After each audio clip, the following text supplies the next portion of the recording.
Truthfully, what happens is, as children grow up, we start to educate them progressively from the waist up. And then we focus on their heads and slightly to one side. I think in the old days, you were better off. Because nowadays, they're all specialists. Everyone's becoming better and better. And less and less. And eventually someone's going to be superb. Like nothing. Our education system has mined our minds in the way that we've strip mined the earth for a particular commodity. And for the future, it won't serve us. We have to rethink the fundamental principles on which we're educating our children. We're not here to tell everybody that they're wrong and we're right. We're not saying that we have all the answers, but we'd like to present a different way of looking at it. Hello listeners and welcome to China Jeducation. This is episode 55. My name is Jack Benstead and I am the Head of Professional Learning and Pedagogy at Harrow Chu High.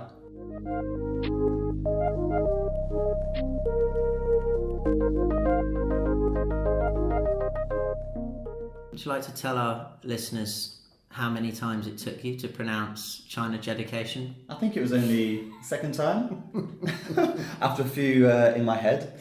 You were worried, but we got there in the end. You did a stellar job, and many have fallen at that hurdle. Jack, it's wonderful to have you here today. We are in your CPD office. We are. On the 5th floor here in South China. And to listeners, I wanted to do this episode firstly because I think Jack, being a very experienced teacher, has some good points, I think, to put across here today as a teacher, but also his transition to the realms of continuous professional development, which he's doing now in our school, is an interesting journey in itself. And number 3, I've had this idea, as the researchers also did, that we would be doing a little bit of a future series on this Jeducation pod, where we'll be discussing all types of CPD things. I think we're going to call it Teachers Tips. And it'll be a little 5 to 10 to 15 minute, you see how I went from 5 to 15, jaunt, maybe every week, where we delve into something that'd be useful for the teachers out there listening in the classroom. So without further ado, Jack, you're in China. You haven't been in China for too long. What brought you here? Well, I've been here for coming up to a year and a half, and I guess I kind of came by accident. Which I know a lot of people say when they first come to China. But I was looking around at international jobs a fair few years ago now, and I kind of forgot about it. And suddenly I received a phone call maybe a year later while I was at work at break time. I took the call and was asked to come for an interview for a role in China. Originally, I said no, China's not for me. I never ever imagined myself moving to China. Can I just interject there? Please Interesting. Do. When you said you definitely knew like China wasn't for me, go back to the Jack then. What was it in your head, the idea that you had about China and why it wouldn't be the place for you? I'd never been to Asia before, and I saw the culture as something that was so far beyond what I'd ever experienced. So I was kind of looking at jobs in Dubai and Abu Dhabi because they were more kind of, I understood those places a lot more. I had friends that had been there, but China was completely new to me. But after speaking to the person on the end of the call and getting a few more details, I thought, why not? I'll go for the interview. I don't think I'll be interested, but I'm never one to turn down opportunity. Okay, so yeah. I went for it, and it all came from there, really. And no one before that you knew had been to China, right? Like you said to the Middle East, that you had friends. No family, no friends, nobody. So what was the turner? I mean, was in England? You were working in a primary school there. How many years had you been at the? So I'd been there for 5 years. And it was the only school I'd worked in. So I worked there from being an NQT, and I stayed there for 5 years, kind of worked my way up there. And I was ready for the next challenge, but I didn't know what that was. which is why I think I was a bit more open to it after thinking about it. Actually, why not? If I'm ready for something new, and I always wanted to travel and teach abroad, why not start here? And what was the pull then when you had that interview with China? What was it? Was it the salary? How dare you? Or was it something else? I think it was the actual school, and meeting the interviewers, and knowing that the school that we're working in is developing quickly. It's a brand new school, and there's a few new schools within the organisation. I knew there'd be opportunity, and I knew that I was going to learn so much more by joining a school like this than staying in my old school in the UK. And I mean, indeed we have. We have, haven't we? Without a doubt. And a hell of a lot more to learn as well. Yes, yeah. I mean, to anyone out there who has been a founding member of a school, whether it's in China or not, I think you'd all know that there's some huge lessons we all go through, and it takes a long time to establish. I mean, we're nowhere near there at the moment. No. But what we are seeing is incremental improvement, and that's a great thing. And it takes time. Yes, it certainly does. Okay, so you're here now in China, probably the worst time worldwide politically to come to a new country. It started, didn't it, with a crash bang quarantine. Yep. You went first before we came from England. And you were given quite a show, weren't you, when you arrived in your hotel room? Was it Guangzhou? In Guangzhou, yeah. Nobody's heard this story before. I don't know why you're bringing this up. Tell us what you were faced with as you opened the door. That must have been a real welcome to Asia kind of thing. Yeah. You know what? The whole travel experience was fine overall. But when I finally arrived at the quarantine hotel, I was in a room next to a colleague. We both walked into our rooms at the same time, and there was no bed. To put it bluntly. Where's the bed? All of the furniture was on the floor, and when I say that, I mean we had one chair. There was one chair and desk, but the chair had no legs, so it was just a flat seat on the floor with a table at the same sort of height, and no bed, but not even a mattress, just a duvet with another duvet on top. It must have ran out of furniture or something. Yeah, it wasn't the best, but luckily I managed to get moved to a room with two beds just around the corner on the same floor in the same hotel, just down the corridor. Yeah. 2 days later. Oh, that's 2 days. And the TV, I remember you telling me the TV was on the floor as well. The TV was plugged in, but also on the floor. But it didn't work anyway, so it's like a mini. It didn't really make a difference. A mini hotel room for mini people, perhaps. Yeah, it was very, very odd. Plenty of space though. Well, as I could imagine. So, well, if anyone listening now has been, of course, to Japan, I spent some time in, that would be what you would call a very normal tatami room. You sit under, and you must have quite good knees. But I've stayed in those in China, and they still normally have some kind of mattress or some kind of padding. Yeah, that is a surprise. And this one didn't. Well, let's just chuck Norm out the window now over the last few years, Mr. Benstead, and move on. So you're in China, but I want to go back a minute and go right back, as I do on these interviews with teachers, to where you were actually educated and grew up as a boy. So take us back there. Where are you from? So if you're going right back to the beginning, I was born in Germany. I come from a military family. Whereabouts in Germany were you? In Dusseldorf. Oh, Dusseldorf. Yeah, exactly. But I was only there for a matter of weeks. We came back to the UK and settled in Peterborough. So I live in a small town, village outside Peterborough. Lived there my whole life, really. And then, following school, moved to Lincoln for university and lived there for 6 or 7 years in Lincolnshire. So Peterborough, where in the UK is that, if you could? It's about an hour and a half north of London, so it's on the A1. Yeah, I've never been to Peterborough or Lincoln. They're quite dull. Yeah, Lincoln's nice castle and cathedral, small city. Okay. Yeah, and they're quite close to each other, right? Lincoln and Peterborough? About an hour and a half. About an hour and a half. Yeah, not far. So, as a primary school boy, you were in Peterborough. Yes. So, tell us a little bit about that. In particular, like, do you have I've kind of put you in there, a favourite teacher growing up? I'm almost telling you it should be primary, but... I was a very quiet boy in primary school, very shy. I didn't really mature or feel confident enough until secondary school, and it probably is secondary where I had a favourite teacher. Huh. This is still in Peterborough, yeah? This is still in Peterborough, yeah, a small town outside Peterborough. I was really fond of my teachers in primary, but the one teacher that stands out to me is in secondary.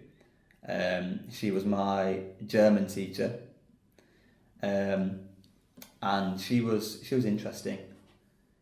She was very active and very lively, really innovative at the time, I guess, for how she taught and engaged us, but at the same time quite stern, and you wouldn't mess with her. Nice combination. Sprechen Sie Deutsch? A little bit. A little bit. Not a lot anymore. So I think I got an A in my GCSE German. I don't know how I did well. it. I got a B. Yeah. And I think half of that was by using Google Translate. Yeah, I had a clever kid next to me as well, and the proximity useful. of my vision. Always useful. Okay, so and then after that, university, which was in Lincoln. Okay. I went and studied primary education with QTS for 3 years. Mm-hmm. And then you were, I don't like the word spat out, that's a terrible verb to use, but you were spat out of that system into the UK education system, right? Exactly. So following university, I applied for a school which was a very, very well-known, good, innovative school in the area. They had 3 schools in the trust, of which I'd just taken over. And the school was, it was really innovative. They had like bespoke classrooms where they were all immersive. All of the learning was kind of challenge-based, project-based. It's really interesting. And I interviewed them, got the job. But then there was a bit of a twist because they said, in the interview they said, if you get the job, would you work at any of our schools? And of course, It wasn't needing a job, I said, yes, of course. And they put me in the new school that they'd just taken over, which was extremely deprived, nowhere near the level they were at. So it was a massive shock to the system. There was a lot of work that needed to be done in that school. It was special measures. But looking back, it was the best thing that could have happened because the amount I learned in that 5 years of being there and the amount that I developed and kind of progressed my own skills was phenomenal. So I'm so glad that they did move me to that other school. Yeah, I think most challenging situations are generally the ones where we learn the most, yeah. What about, you became a primary teacher, qualified as a primary teacher. So did you go into one grade or were you all over the place as new kind of things can be like? So I started in year 3 as an NQT. So year 3 would be grade 4? Grade 4 in China, yeah. And then the following year I moved to year 4 and I stayed there for 2 years. And that's where I kind of learned more kind of whole school or phase kind of skills and responsibilities. So I took on like PE lead, ended up becoming a phase leader and a skip mentor, so a teacher trainer for the year. Following those 2 years, I moved straight up to year 6 to take over that phase, that department, and I stayed in year 6 for 2 years before coming to China. So I had all the kind of SATs stresses that you do in the UK, which in that kind of school was very challenging, but again, learned a lot. And a great year 6, that would still be primary, of course, in the England. UK. Whereas our current school, they get to grade 5 and they move, don't they, from lower school to upper school. Yeah. So it's a bit different. What was your favourite kind of age group that you liked to work with? My favourite was year 6. So it was year 6. It was year 6. Not only because of the age of the students, you can kind of have a bit of banter with them and have some fun with them. But also, I did enjoy the challenge of SATs. It was a shock to the system when you first moved there, but taking on like the data responsibilities and really honing in on how to help the children progress, to get that number up, and to get that data, which is horrible, but it's a challenge, and it's something that you can really track and push yourself, and the students can do the same. So by the end of the year, the sense of achievement is greater than I had in any other year group. Yeah, interesting that. I can definitely concur with what you're saying there. It's just one of the things that children come out of school, and that's not what we do, is it? Take exams and get a number. It's a lot broader than that, a lot deeper. But definitely, I can see where you're coming from there. Are you looking to further your career in education? Teach Now offers a convenient online teacher preparation and master's degree program completed anywhere in the world. Reach now for Teach Now. Ain't no time for defeat now. Teachers, get off your seats now. Future generations need you now. Work with people all over the world in a collaborative, activity-based teaching environment. To learn more, visit teach-now.edu. Expertise that is really outside of the box. What was your favourite subject then in all that? Because of course as primary teachers we wear a lot of hats. Exactly. What hat did you like to wear the most? In year 6, to be honest, the whole view of holistic education wasn't at the forefront of my mind. Number wasn't it? Exactly. So in the space of the 5 years I was in that school, your kind of pedagogy changes depending on what year group you're in. So in year 6, I really enjoyed teaching maths and English because that's where you saw the progress and the children were engaged and they wanted to do that. But then in other grades or year groups, I would really enjoy topic-based lessons and cross-curricular lessons, where you can intertwine science and history and geography and art. They're the ones that the younger students really engage in and really enjoy doing.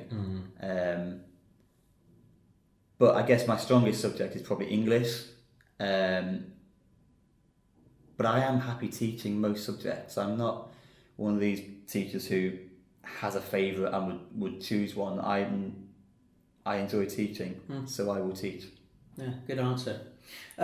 Talking about how you teach, how would you say what's your teaching style, if I could cram you into a teaching style room there? What do you think is Jack's style? This is difficult for me because, as I say, I've come from a school which is innovative in a way because they have immersive classrooms, challenge-based learning, project-based learning. But in the space of that 5 years, we changed that as well because time goes on and you adapt how you teach.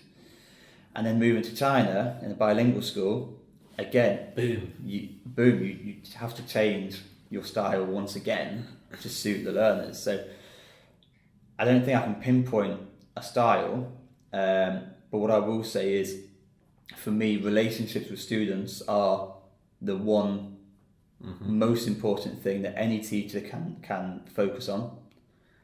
So building that relationship is vital, but also having some form of discipline where the students know where they stand and that you do have control of the class whilst also maintaining that relationship and that fun aspect of teaching. So for me, relationships, but also I don't want to say control because it's not control, but expectation, I think. Yeah, and that segues nicely into, if we were to just mow down now onto kind of discipline and behaviour strategies. Now, we could fill a whole hour talking about the differences in discipline and behaviour and attitude to learning from England when you were there and what you've seen since you've been in China. One would be, would you say that the children are probably, well, you tell me, what do you think in terms of how the children are in the classroom in the lower school compared to what you saw in England? In terms of behaviour, being able to, get them to learn? I think the biggest difference is the bilingual element, and that does have an impact on behaviour because the learning style is slightly different. Because in bilingual schools, it's so important for students to talk and practice, whether that's in Chinese or English or any other mother tongue. They need to be able to listen, digest, and then verbalize it to keep it in. Whereas in the UK, teaching styles are very different depending on what school you go to and what kind of head teacher you have, I think. And what year group you're in. So it's difficult to... You had a lot of... Remember you told me you had a lot of issues with behaviour in your school in England, in Lincoln. Yeah. We did for the first few years. What was your kind of... What was your thing that you stuck to there when you were in a class to help him? Relationship. Again, so it goes back... Without a doubt, yeah. The most important thing for me when I was taking on a new class was building that relationship quickly, get to know the students, know about their family, know about their hobbies, and not surface level, I mean, really dig deep. And also, not just in class, but around the whole school. You need to, if you see them on the street at the weekend, it's having that same kind of positive relationship with them. Did you see them on the street at the weekend? Well, just to hang out on shopping. The street? You like shopping, do you? You see them at the mall. You did sometimes. What would you do? Open the bag and say, "Hey, what did you get?" and kind of thing. I won't go that far. Just a Keep little it glance. simple, but just acknowledge. See you next week. They like it. It's important. Tie your shoelace up. Sorry.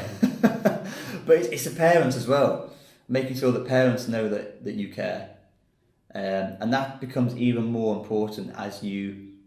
Not when you're just looking after your class, but when you're looking after a few classes, or as you kind of progress to different departments, you need to have better relationships with so many students. And if you've got, I remember a few times I would have to go down to year 3 or year 4 or year 5 and manage behaviour and support the teacher. And the amount of times where you don't actually have to manage behaviour, just taking the student and speaking to them, and you can change it about something about their personal life, which is probably where the problem actually stems from, and then link it into what's happened that day. Having that relationship was so beneficial, and it solved so many problems so much quicker because I knew the students well. So I'm a huge proponent for establishing a relationship with a classroom to the point where I don't feel like taking the first 3 or 4 weeks of a term out. I don't mean out as in we're not learning anything, but to go off piste in terms of curriculum. But of course, today it's tough. It's 2 days, little intro, and then in you go to the programme, right? Well, it's possible to intertwine that into your lessons too, and that's where teachers need to be savvy, I think. Savvy. Right, moving swiftly on. Uniqueness. And I think it's one of these things, in the West we like to be unique, maybe in the East we don't so much, but what is unique, or what was unique about your classroom? That's tough. We like to ask tough questions. It's tough. Sorry, was that the answer? You're tough? I'm not tough. I have expectations, but I'm not tough. What's unique? I don't think I do anything massively unique that so many other teachers around the world don't do. For me, it goes back to relationship. It goes back to not relationship with students, but also support staff, and actually making sure that your TAs or your support or whoever it is that's in your classroom is at the same level as you. So no matter who's supporting my class, I always spend time to make sure that they have the same level of respect and responsibility as me, and they feel valued by the students. So in the UK, I used to do this a lot, where if they were comfortable, and after checking at the very beginning, I would ask them to take part of the lesson, and we would just swap roles, just to show the students that it doesn't matter who's teaching you at any one point, it's the same expectation and the same value of learning. And it feels like a simple thing to do, but actually it creates so much more of a close-knit classroom, and the students can see that you're working well together with other adults, and they respond to that. And in England you'd have a TA. Would it be a teacher assistant? It depends on the school, but normally you'd be lucky to get a TA, like a teaching assistant, yeah. Normally one TA. Of course, we're very lucky here, aren't we? We get 1, 2. At the moment. At the moment, you're right. Okay.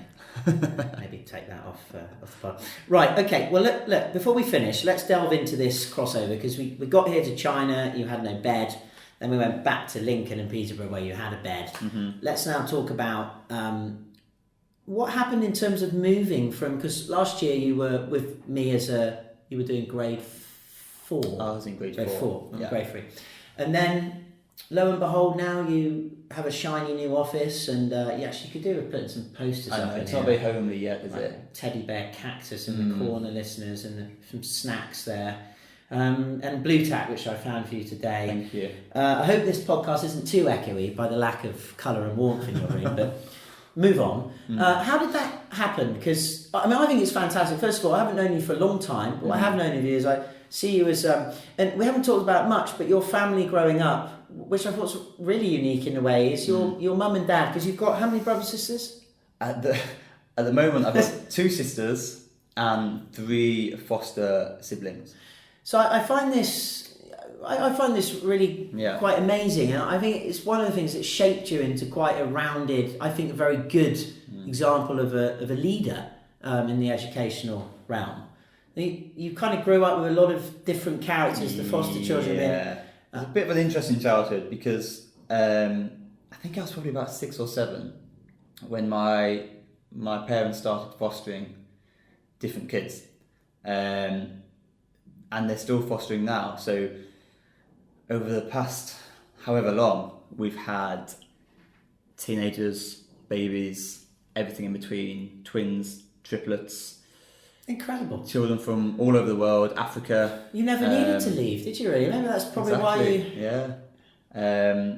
So we've had some very, very, very challenging children who have really kind of tough backgrounds.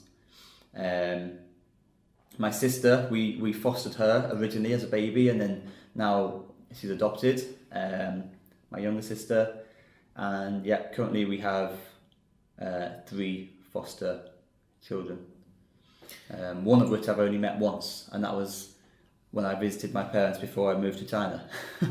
Wow. Is your dad still in the army? No, he's left now. He's left a while ago. Well, Mr. and Mrs. Benstead, a big heart goes out to you. I think it's incredible, amazing to hear these stories, and I think it's made Jack, if you're listening to this, I'm sure you are, the person he is today. I think the interpersonal skills that you developed through those experiences, Jack, you've really brought on here, and the challenges that you faced in China. Now give me your biggest challenge that you faced so far in Zhongguo. I think I've got really used to the cultural differences now. When you first arrive, it can be challenging. It's very different, especially if you've not ventured over to this part of the world before. But I'm pretty used to it now. But you always there's always challenges. Every week there'll be challenges that you face, and it can be really simple little things when you're working with staff and colleagues in schools, whereby you just do things differently and you have slightly different views, and you're trying to get your point across or trying to explain something, and it can be really challenging to make sure that people understand what you're thinking and for them to help us understand. And like I say, it'll be really simple, small things, but for me, that's one of the most challenging things. Feeling like you understand the culture, and every day, every week, something comes up where you think, I don't understand this part of the culture, or this doesn't quite make sense, and you have to find someone to explain to you, that means that. And I think that's going to go on and on and on for a long time yet. Well, I was going to say, I totally hollow with you there, but it never ends. And I think the longer you're here, the more you realise you just don't understand anything. Yeah. Before we end, your remit as CPD officer now, just give me the elevator pitch, a quick sentence about what your main remit is for the listeners. So I'm the head of professional learning and pedagogy. So there's kind of two elements to this. The first part is developing our staff, and that's the whole school. So it's quite a challenge in a new school to do that, because we have so many teachers and colleagues who come from all over China and all over the world with so many different experiences and pedagogies. So finding the correct CPD to align all of those different viewpoints is really important to get a foundation for our school where everyone is on the same page. So part of my job is finding and organising CPD and supporting staff in their progression, because ultimately we want staff to develop themselves as teachers and as practitioners. And the second part is pedagogy, so quality of teaching and learning. So in school I do a lot of teacher observations, some coaching, looking at books and things, so making sure that we upkeep high standards of teaching and learning. Wonderful. And every week, listeners, I get quite a lot of emails, but one of the emails that I do read, one of the emails that I read is your, what's it called? My 2-minute tip. 2-minute tip, which of course is never a 2-minute tip. It's a complete lie. It's when we get, and I do read them and I save them, and I talked to the researcher who had an idea, and I said, look, why don't we do a regular teacher's tip edition? So that's what we're going to do. We're going to kick it off next week, and we'll see what the feedback is. And I look forward to speaking to you again soon. Thank you very much, Jack. This has been great. Thank you. This is China Jedi, people. If you're an English-speaking teacher from anywhere in the world and you have a bachelor's degree but need an official and accredited teaching license to get a job, get a visa to teach abroad, or most importantly to learn all those things you wish you knew before you stood in front of 30-plus students, then reach now to Teach Now and secure a professional US District of Columbia license in as little as 9 months. Online in no time, low cost, high quality. Teach Now. Get in the game. Immediately receive a $100 discount off your tuition by signing up to the Teach Now program via the link www.teach-now.edu/China Jedi. May the smile be with you.